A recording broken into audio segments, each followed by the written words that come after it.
my bejesus. Oh my god, oh my god. I was absolutely not expecting.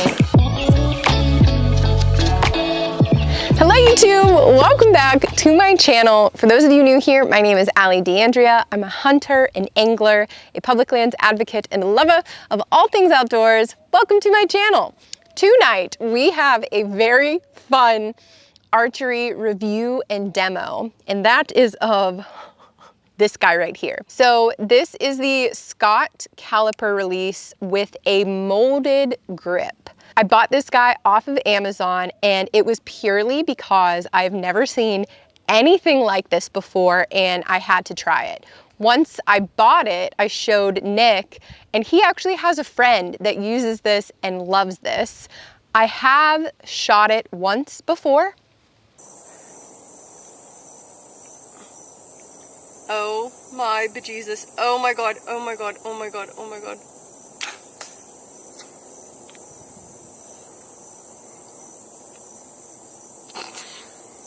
And it didn't go so well, but I am a little further along in my archery journey now, so I think I am in a better place to actually review this and demo it and give you guys a good, thorough look at what the heck is going on with this thing. So before we dive into the specifics on this release, I'm going to warm up with my normal setup, and then we shall shoot the beast.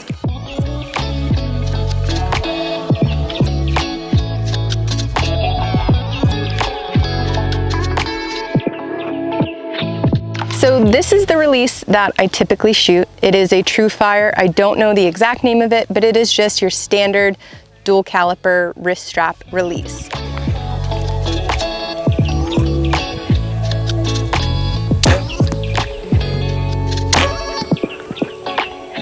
Ooh, felt good. Both of those felt good.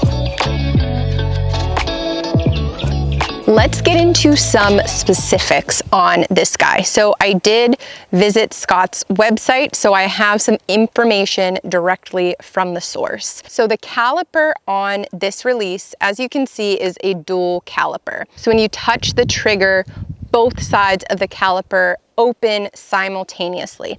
Now, according to their website, this caliper is their original dual caliper. So there are other releases that Scott offers that has the same caliper head on it, but obviously what makes this release so unique is this molded grip. It has a solid swivel connector, so I believe that's just referring to the fact that this head can swivel, and that's pretty much all they say. One thing that I'm noticing right off the bat before I even come to full draw, the length of this portion of the release cannot be adjusted lengthwise. So when I'm using my regular wrist strap release, I'm able to take my index finger and curl it all the way around that trigger.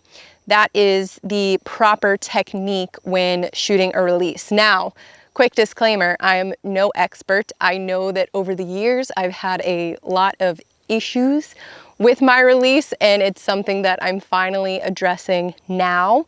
So don't come after me.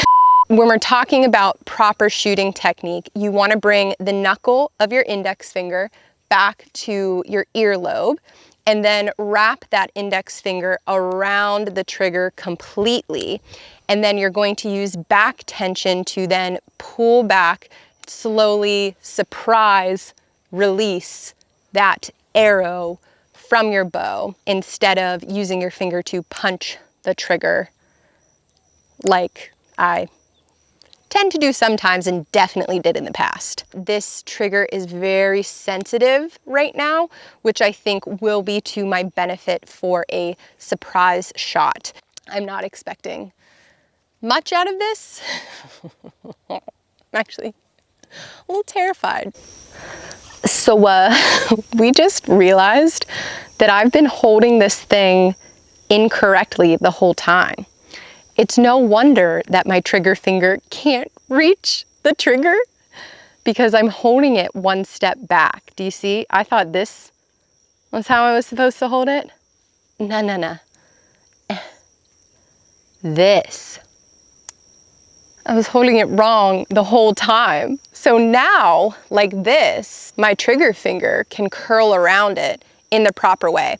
It still feels a little bit too long for me, but way better than it was. And I'm assuming that it probably won't feel like it's going to fly out of my hand anymore like this, so.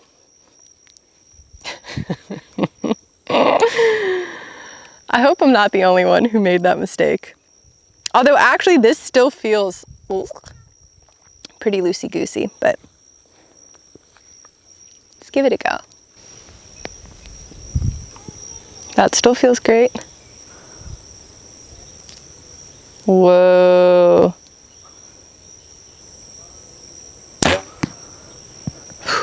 Now this thing is starting to make a little sense. A little more sense. Really want to make sure to tuck your finger behind the trigger as you're drawing back. Yeah, that still feels good. Knuckle up my earlobe.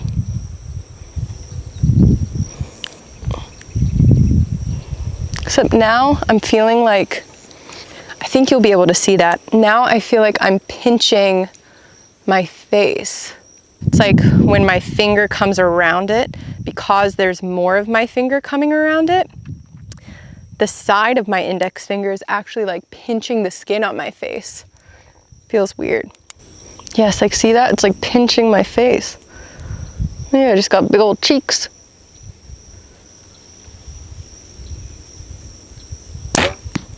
Oof!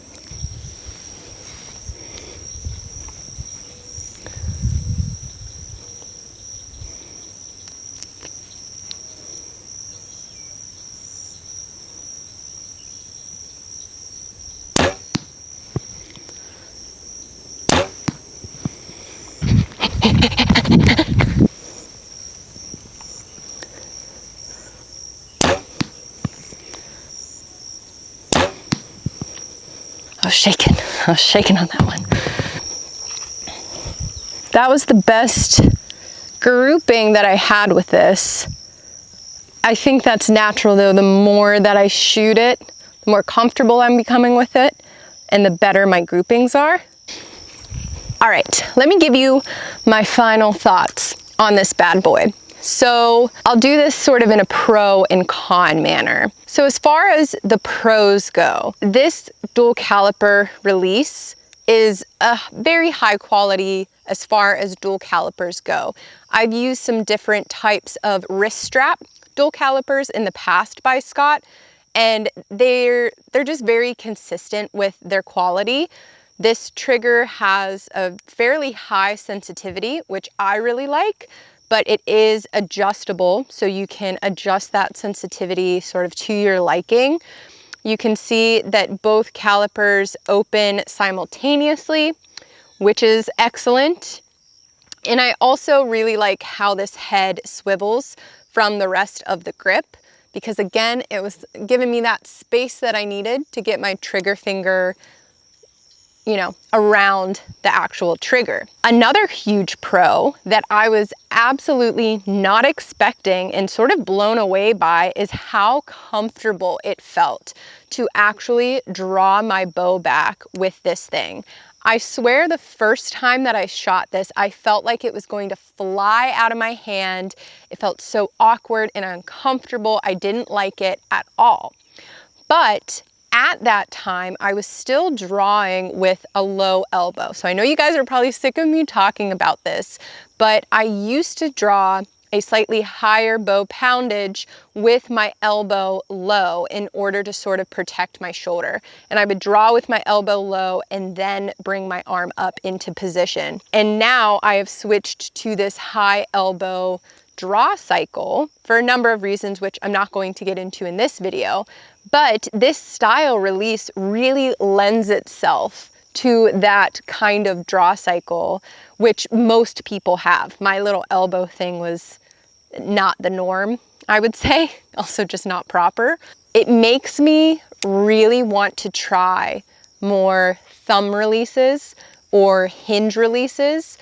other types of releases that I'm holding on to the release itself versus a wrist strap where you sort of your wrist and your hand is doing all the work. Does that make sense? There is a difference there, and it really did help in the comfort of my draw cycle. Now to the cons. So I can only blame myself for holding the release wrong initially, but I really think that more people would make that mistake than just me.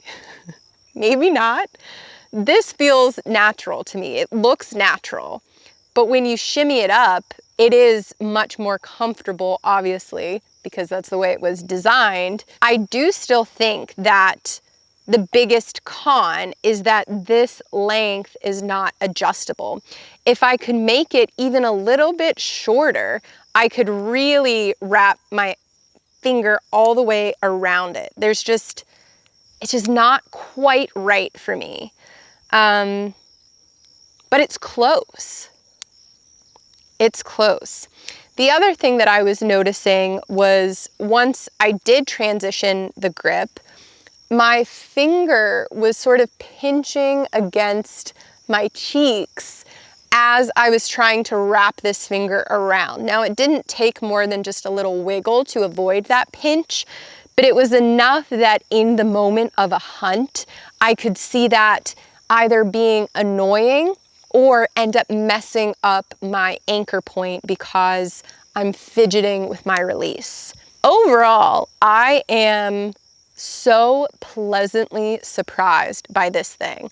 I was certain before we started filming that I was going to hate this because I hated it the first time that I shot it. I think it's also just a nod to my archery journey. I've made a lot of progress, specifically over the past 4 months of really digging into my form and really digging into my setup, and I'm only just scratching the surface of all of that. So, oh, another thing I forgot to mention. This is around $50. I purchased mine on Amazon. I think some sites sell it for a little more, some a little less, so it's going to depend on where you buy it. But for that price, it is a high quality dual caliper release, in my opinion. Is this for everybody? Absolutely not. Is this a good release for beginners? I don't think so.